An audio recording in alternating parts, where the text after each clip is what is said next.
आइए हम परमेश्वर के पवित्र वचन में चलें। कुलोसियों के नाम तिमुथी के वचन में चले। तिमुथी के नाम संत पौलुस का पहला पत्र, अध्याय 2 अध्याय 3 वचन संख्या 14 से लेकर वचन संख्या 16 तक, और अध्याय 4 वचन संख्या 1 से लेकर वचन संख्या 5 तक हम परमेश्वर का पवित्र वचन को सुने। हमारा आज का शीर्षक है महान रहस्य और झूठे शिक्षक। मैं तेरे पास जल्द आने की आशा रखने पर भी ये बातें तुझे इसलिए लिखता हूं कि यदि मेरे आने में देर हो तो तू जान ले कि परमेश्वर के घराने में जो जीवित परमेश्वर की कलीसिया है, जो सत्य का खंबा और नींव है, कैसा बर्ताव करना चाहिए। हमारे परमेश्वर का वचन हमें स्पष्ट रीति से इस बात के रहस्य को समझाता है कि मैं तेरे पास जल्द आने की आशा रखने पर भी ये बातें तुझसे इसलिए लिखता हूं। तेरे पास जल्द आने की आशा रखते हुए भी तुझसे ये बातें इसलिए लिखता हूं कि यदि मेरे आने में देर हो तो तू जान ले कि परमेश्वर के घराने में जो जीवित है परमेश्वर की कलीसिया है और जो सत्य का खंबा और नींव है, कैसा बर्ताव करना चाहिए। परमेश्वर बर्ताव के विषय में और चारित्रिक जीवन के विषय में बात करता है। परमेश्वर सर्वशक्तिमान ईश्वर आपसे और मुझसे बर्ताव और चारित्रिक जीवन के विषय में यहाँ पर हमें बता रहा है। वचन कहता है कि मैं तेरे पास जल्द आने की आशा रखने पर भी ये बातें तुझे इसलिए लिखता हूं कि यदि मेरे आने में देर हो तो तू जान ले कि परमेश्वर के घराने अर्थात कलीसिया, जीवित परमेश्वर की कलीसिया, जीवित परमेश्वर की दुल्हन, जीवित परमेश्वर की मंडली और जो सत्य का खंबा और नींव है, कैसा बर्ताव करना चाहिए। 16वें पद में परमेश्वर का वचन कहता है, इसमें संदेह नहीं कि भक्ति का भेद गंभीर है।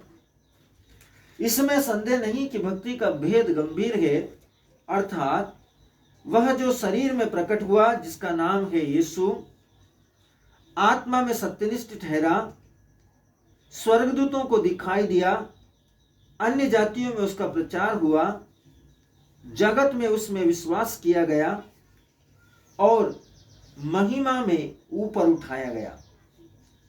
यह एक ऐसा महान रहस्य है जहां हम सर्वशक्तिमान ईश्वर की पवित्रता को देख सकते हैं। और उस पवित्रता को हम कहां देख सकते हैं, वो पवित्रता कहां दिखाई देगी। वो पवित्रता जो दिखाई दे रही है सर्वशक्तिमान की उपस्थिति में, वो है पिता, पुत्र और पवित्र आत्मा की संपूर्ण उपस्थिति। वो यीशु मसीह है। हम यीशु मसीह के जीवन के अंदर पिता और पुत्र और पवित्र आत्मा की संपूर्ण महिमा और उपस्थिति को देख सकते हैं। और परमेश्वर का वचन हमको स्पष्ट रूप से सिखाता है कि यदि यीशु के आने में देरी हो जाए, यदि परमेश्वर के पुत्र के प्रकट होने में देरी हो जाए, तो कलीसिया को कैसा जीवन जीना है, कलीसिया को कैसे जिंदगी जीना है, कलीसिया के घराने, कलीसिया मंडलियों को कैसा जीवन जीना है। वो जीवित है परमेश्वर की कलीसिया है। विश्वासियों का समूह, धर्मियों का समूह, आत्मिक लोगों का समूह, प्रार्थना में लोगों का समूह, परमेश्वर के वचन के लिए दुख सहने वालों का समूह क्या है? जीवित परमेश्वर का घराना, कलीसिया, परमेश्वर के सत्य का खंबा और उसकी नींव। परमेश्वर जो सत्य के जिसकी कलीसिया उसका खंबा है और जो उसकी नींव है और जो नींव का कोने का पत्थर है, वो है मसीह। और परमेश्वर का वचन कहता है उससे बर्ताव कैसा करना चाहिए? उसको बर्ताव वैसा करना चाहिए सत्य के बर्ताव के समान, सत्य के समान, पवित्रता के समान, धार्मिकता के समान, सत्यनिष्ठा के समान, विश्वासी के समान। एक आत्मिक जन के समान उसको अपने विश्वास की घोषणा करना है। यीशु के आगमन के दिन तक अपने विश्वास में बने रहना है। परमेश्वर सर्वशक्तिमान का वचन कहता है, इसमें संदेह नहीं कि भक्ति का भेद गंभीर है। जब प्रभु आएगा, जब प्रभु आएगा या प्रभु के रहस्य को, परमेश्वर के रहस्य को जब हम जाने, परमेश्वर के रहस्य को जब हम पहचाने, तब हमको इस बात को समझने में प्रेरणा मिलती है, समझने में सहायता मिलती है कि भक्ति का जो भेद है वो गंभीर है। अर्थात वह जो शरीर में प्रकट हुआ, जिसका नाम है यीशु, आत्मा में सत्यनिष्ठ ठहरा, स्वर्गदूतों को दिखाई दिया। जब पहली बार स्वर्गदूतों ने परमेश्वर को देखा तो वो कौन था? वो यीशु था। स्वर्गदूतों ने कभी नहीं देखा था, केवल आदम ने आवाज सुनी थी, अब्राहम ने आवाज सुनी थी, मूसा ने आवाज सुनी थी, नबियों ने आवाज सुनी थी, स्वर्गदूतों ने भी आवाज सुनी थी, लेकिन उन्होंने परमेश्वर को कभी नहीं देखा था। जब उन्होंने परमेश्वर को देखा तो वो यीशु था। सत्यनिष्ठा में दिखाई दिया जब वो आत्मा में था, आत्मा में वो धर्मी ठहरा। परमेश्वर का वचन कहता है अन्य जातियों में उसका प्रचार हुआ। हम जो अन्य जाति के लोग हैं, हमें परमेश्वर के वचन और उसके जीवित नाम का, उसके पवित्र नाम का प्रचार किया गया। अन्य जातियों में अर्थात देश देश के लोगों में, जगत में उसमें विश्वास किया गया। और विश्वास करने वाले लोगों ने, इस विश्व के लोगों ने, इस विश्व के विश्वासियों ने उसमें विश्वास किया और महिमा में वो ऊपर उठाया गया। और जब हम देखते हैं परमेश्वर सर्वशक्तिमान ईश्वर महिमा में जब यीशु ऊपर उठाया गया, तो वो कोई और नहीं था, वो पिता, पुत्र और पवित्र आत्मा शरीर में था, जिसे हम यीशु कहते हैं। वो सर्वशक्तिमान ईश्वर शरीर में था, वो जिसे हम यीशु कहते हैं। वो सर्वशक्तिमान ईश्वर शरीर में था, जो परमेश्वर का शरीर बना, वो शब्द था। वो परमेश्वर का आत्मा, जो आत्मा में सत्यनिष्ठ ठहरा, वो यीशु था। और परमेश्वर के महान कार्य जो हम देखते हैं, जो वचन में हैं, वो यीशु है। वो क्या कहा बाइबल हमको सिखाती है, वो आत्मा में, महिमा में ऊपर उठाया गया। और यही बात है कि परमेश्वर का वचन हमको सिखाता है अध्याय 4 में झूठे शिक्षकों के बारे में। परंतु आत्मा स्पष्ट कहता है कि आने वाले समय में कितने लोग भरमाने वाली आत्माओं और दुष्ट आत्मा की शिक्षाओं पर मन लगाकर विश्वास से बहक जाएंगे। परमेश्वर का वचन में अध्याय 3 वचन संख्या 14, 15 और 16 में परमेश्वर का वचन स्पष्ट रीति से हमको सिखाता है कि कैसा जीवन जीना है और विश्वासियों का जीवन का रहस्य क्या है, भक्ति का भेद क्या है, परमेश्वर का वचन बताता है। और ठीक परमेश्वर का वचन विश्वासियों की आंखें खोलता हुआ कहता है कि इसमें संदेह नहीं कि आने वाले समय में, परंतु आत्मा स्पष्ट रूप से कहता है कि आने वाले समय में कितने लोग भरमाने वाली आत्माओं और दुष्ट आत्माओं की शिक्षाओं पर मन लगाकर विश्वास से बहक जाएंगे। भरमाने वाली आत्मा, दुष्ट आत्माओं की शिक्षाओं पर मन लगाकर विश्वास से बहक जाएंगे। यह उन झूठे मनुष्यों के कपट के कारण होगा जिनका विवेक मानो जलते हुए लोहे से दागा गया है। परमेश्वर का वचन कहता है यह उन झूठे लोगों के द्वारा होगा जिनका जो शरीर है वो जलते हुए लोहे से दागा गया है। ये दागा गया मतलब छाप लगाया गया, वो अलग किए गए हैं। अविश्वासी अलग किए गए हैं, लेकिन एक विश्वासी जो है उसका जीवन, उसके आत्मा, उसकी सत्यता, उसकी सत्यनिष्ठा कैसे प्रकट होगी? वो प्रकट होगी एक पवित्र जीवन के द्वारा। बाइबल कहती है कि परमेश्वर के घराने में जो जीवित परमेश्वर की कलीसिया है और सत्य का खंभा है और नींव है, कैसा बर्ताव करना चाहिए? तो उसका जो बर्ताव है वो बर्ताव कैसा होना चाहिए? परमेश्वर सर्वशक्तिमान के इकलौते पुत्र यीशु मसीह के समान। जब वो दूसरों को दुख में देखता है तो वो खुद दुख से भर जाता है। जब दूसरों को रोग और पीड़ाओं में देखता है, वो रोग और पीड़ाओं को सहने वाले लोगों की पीड़ाओं को महसूस करता है और उन्हें चंगा करता है। उसका वचन कहता है, थके मांदे और बोझ से लदे हुए तुम सबके सब मेरे पास आओ। आप जब तक आप जीवित परमेश्वर का प्रतिरूप नहीं बनते, दूसरों के दुख से, संसार के लोगों के दुख में दुखी होकर उनके दुख के लिए, दुख के बंधन से मुक्ति के लिए प्रार्थना नहीं करते, उसके उद्धार के लिए काम नहीं करते, आप परमेश्वर के पुत्र नहीं हो सकते। यदि आप किसी व्यक्ति को किसी व्यक्ति के जीवन को भटका हुआ देखते हैं और अपने आप को उससे कतरा कर अलग करते हैं, आप परमेश्वर का जन नहीं है। वचन कहता है मानव पुत्र खोए हुओं को खोजने और भटके हुओं को और मरे हुओं को बचाने और खोजने के लिए आया है। यदि आप एक अधर्मी, एक अविश्वासी, एक पापी, एक कुकर्मी, एक हत्यारे व्यक्ति के साथ में यदि उसको देखकर आप कतराते हैं, तो आप उसमें अनंत जीवन कैसे ला सकते हैं? उसके जिंदगी को उद्धार में कैसे ले जा सकते हैं? उसकी जिंदगी में बदलाव कैसे लेकर जा सकते हैं? जो आपके अंदर है। पवित्र शास्त्र का वचन कहता है कि सर्वशक्तिमान ईश्वर का वचन कहता है कि आप नहीं जानते कि आपका शरीर जीवित है, परमेश्वर का मंदिर है। जब आप जीवित परमेश्वर का मंदिर, जब किसी पाप में गिरी हुई आत्मा के पास, दुख में रोंदी हुई आत्मा के पास, बीमारी में रोंदी हुई आत्मा के पास में, पछतावे से भटक रही हुई आत्मा के पास में, कठोर हृदय के पास में जब जीवित परमेश्वर का जो उमड़ता हुआ सोता है, जिसमें से निरंतर अनंत जीवन का जल बहता है, प्यासों की प्यास बुझाने के लिए, जब वो किसी के पास में जाता है, परमेश्वर का पवित्र जन, आत्मा से भरा हुआ व्यक्ति, परमेश्वर का वचन जिसमें जीविता परमेश्वर की उपस्थिति, जो जीवित परमेश्वर का मंदिर है, जब किसी भटके हुए के पास जाता है तो क्या होगा? उसका जीवन बदल जाएगा। क्यों? क्योंकि वो पवित्र वचन उसके जीवन में, परमेश्वर का वचन उसके जीवन में, परमेश्वर के पवित्र जल जिसकी उसको प्यास है, जिसके कारण वो भटक रहा है, सच्चा विश्वास जिसको पाने के लिए वो भटक रहा है, तरस रहा है, तड़प रहा है, व्याकुल है, प्यासी हिरणी के समान, यदि आप और मैं उसके पास में जाते हैं तो हम परमेश्वर के जन हैं।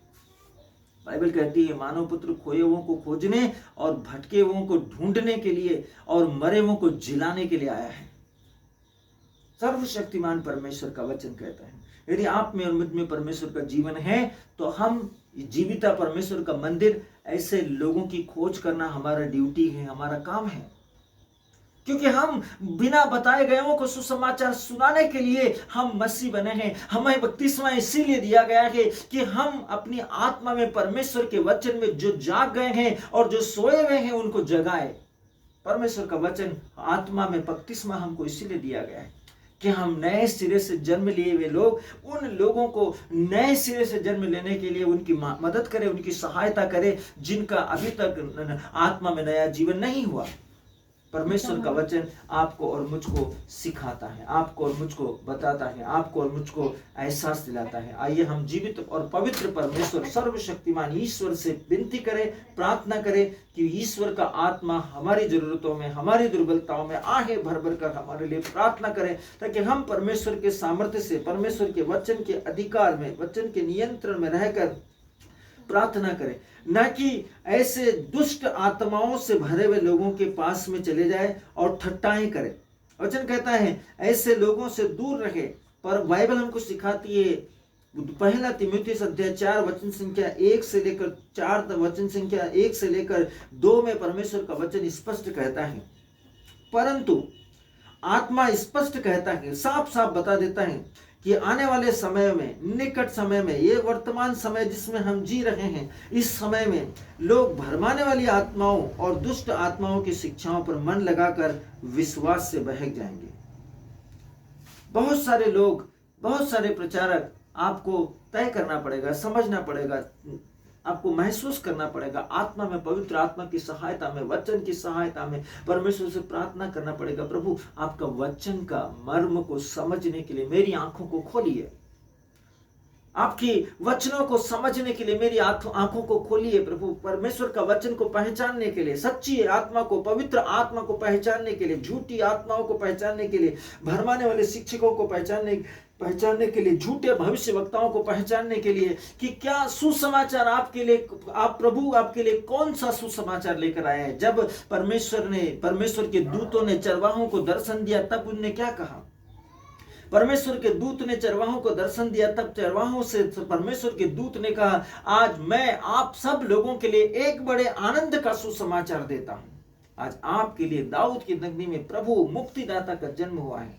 वो मुक्तिदाता जो आपके बंधनों से आपको आजाद करेगा, वो मुक्तिदाता जो आपकी दुर्बलताओं से आपको आजाद करेगा, वो मुक्तिदाता जो आपके अंधेपन को दूर करेगा, वो मुक्तिदाता जो आपके बहरेपन को दूर करेगा, वो मुक्तिदाता जो आपके अंदर के अंधियारे को दूर करेगा, वो मुक्तिदाता जो आपको पाप से उबारेगा, वो मुक्तिदाता जो आपको अधर्म से बाहर करेगा, वो मुक्तिदाता जो आपको असत्य के मार्ग से छुटकारा देगा, वो मुक्तिदाता वो आनंद का सुसमाचार लेकर आए हैं। बताइए मेरे प्रिय भाई और बहनों, आपको और मुझको समझना पड़ेगा आप किस आनंद का सुसमाचार को सुन रहे हैं, हमारा प्रभु यीशु मसीह के वचन को, या आप सुन रहे हैं कि आपका वीजा खुल गया है, क्या आप सुन रहे हैं कि आपके लिए भविष्यवाणी की गई आपको कार मिल गई, क्या आप सुन रहे हैं कि आपके लिए भविष्यवाणी की गई, क्या ये सुसमाचार है कि आपके लिए भविष्यवाणी खुल गई, कि आपके अकाउंट में मिरेकल मनी आ रही है, क्या आप इस भविष्यवाणी पर विश्वास करते, इस आनंद के सुसमाचार पर विश्वास करते? यदि यही आपके लिए आनंद का सुसमाचार है तो आप झूठे और भरमाने वाले शिक्षकों और झूठी आत्माओं के पीछे दौड़ रहे हैं, और यह सच्चा सुसमाचार नहीं है।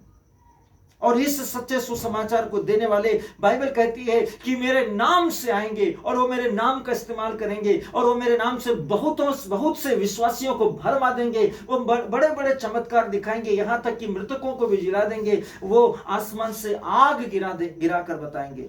आपकी आंखें यदि देख सकती है, आपके कान यदि सुन सकते हैं, तो अपने आत्मा में परमेश्वर से, जीवित परमेश्वर से प्रार्थना करो ताकि पवित्र आत्मा आपकी आंखें खोले और आपको सच्चाई बताए, ताकि आपकी आत्मा बचे और आपके द्वारा अन्य लोगों की आत्मा बचे।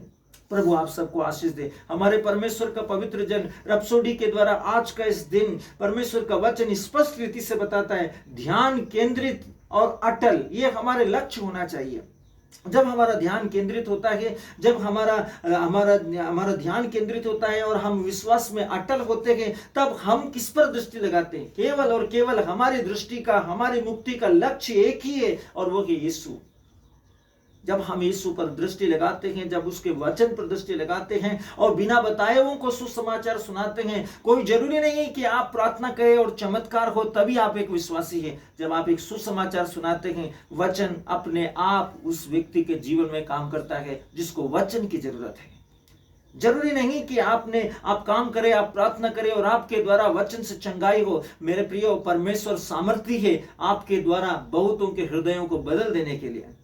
परमेश्वर आपसे चाहता है कि आप बिना बताए उनको सुसमाचार सुनाएं, अपने विश्वास में अपना ध्यान केंद्रित करें, आप अटल रहे अपने लक्ष्य पर, आप सिद्ध बने परमेश्वर के ज्ञान में और सच्चाई से सुसमाचार सुनाएं। जरूरी नहीं कि आप एक विशेष तरीके से प्रार्थना करें, आप सिंपल जहां कहीं भी है अपने आसपास के लोगों को परमेश्वर के पवित्र सुसमाचार को बांटे, सुसमाचार यीशु के वचन को बांटे। आप उसके लिए आप उसका विश्लेषण नहीं कर सकते, कोई जरूरी नहीं है, लेकिन आप सुसमाचार को बांटे, ताकि पवित्र आत्मा यीशु मसीह के नाम से आपके द्वारा यूं ही कर देगा। क्योंकि वचन कहता है परमेश्वर सर्वशक्तिमान इसलिए इस लायक है मेरे प्रियो, वो इस काबिल है, इस योग्य है, क्योंकि वो सब कुछ कर सकता है। आप जो नहीं कर सकते वो परमेश्वर का वचन कर सकता है। विश्वास कीजिए, और जिनको सुसमाचार नहीं मालूम है, इन अंत के दिनों में उन्हें सुसमाचार बांटिए, आत्माओं को जीतिए, आत्माओं को बचाइए। उन सब लोगों को हमारे परमेश्वर का जन का उद्देश्य है कि हम इस वर्तमान समय में